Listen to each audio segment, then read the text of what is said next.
Hi, it's so nice to talk to all of you today. Today I just wanted to talk about my experience. When I was 15, I had no idea what domestic violence actually looked like. Neither did any of my friends or peers. In our minds, it was confined to dingy alleyways or dimly lit parking lots in between the pages of our health textbooks. And victims of domestic violence didn't fill the lunch line and they didn't sit with us in algebra. No, they were a faraway statistic that would never make their ways into our backyards. In reality, we were very wrong, because in the span of a few short months, I became that faraway statistic. In my talk today, I wanted to outline my story briefly and talk about how to stop our sons, daughters, brothers, sisters, and friends from falling into the same type of isolation that I did. So, how did I get here talking to all of you today? Well, in typical teenage fashion, I'd gotten in a relationship that looked dramatic on the surface, but was much more malicious.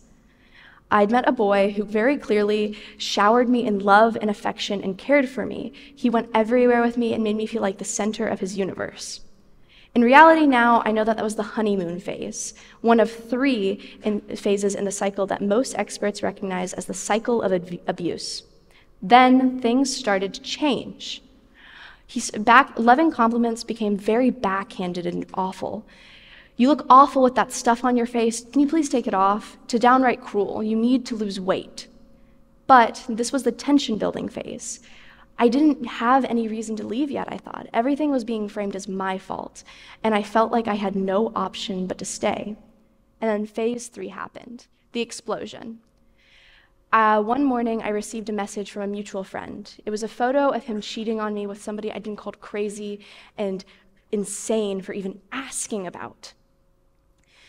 I didn't feel safe breaking up with him in person, but I knew that this was my chance. I had to leave him while I could.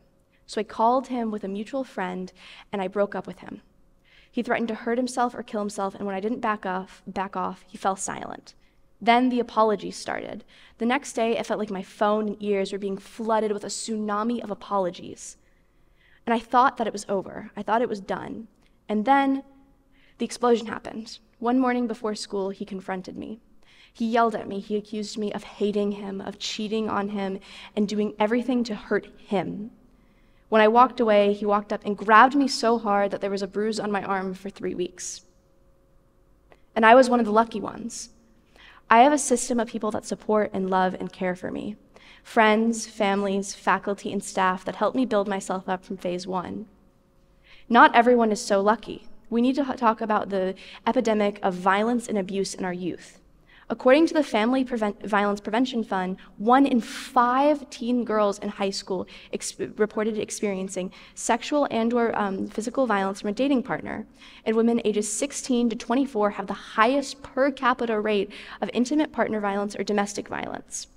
And that's just the statistics on women. We don't even know the statistics on other genders because it is so taboo. So, what do we do about these concerning statistics that seem to be completely hopeless? Well, domestic violence thrives in silence. Teens are dying in this quiet due to how taboo we've made discussions of informed consent, healthy relationships, and resources to get out of these domestic abuse situations because they're taboo. We need to talk about them. Stopping domestic violence at its roots starts by recognizing the signs, symptoms, and knowing what resources to give those who are in these situations. According to healthychildren.org, abusers can be boys or girls, and that they may exhibit jealous or aggressive tendencies. They tend to pull their partners away from relationships with other people and make false accusations. Think about your sister who falls completely silent when her boyfriend is around, or your best friend who, when his girlfriend is in the room, feels like a completely different person. We need to uplift survivors. That is the most important part of what I want you to get from this talk. Domestic violence is something that cannot be ignored because at this point, we can stop it. And I want you to think back on that 1 in 5 statistic. Look to your left, look to your right. Somebody in this room, I guarantee you, has experienced domestic violence. Either they're experiencing it currently, they have experienced, or they're supporting a loved one through it.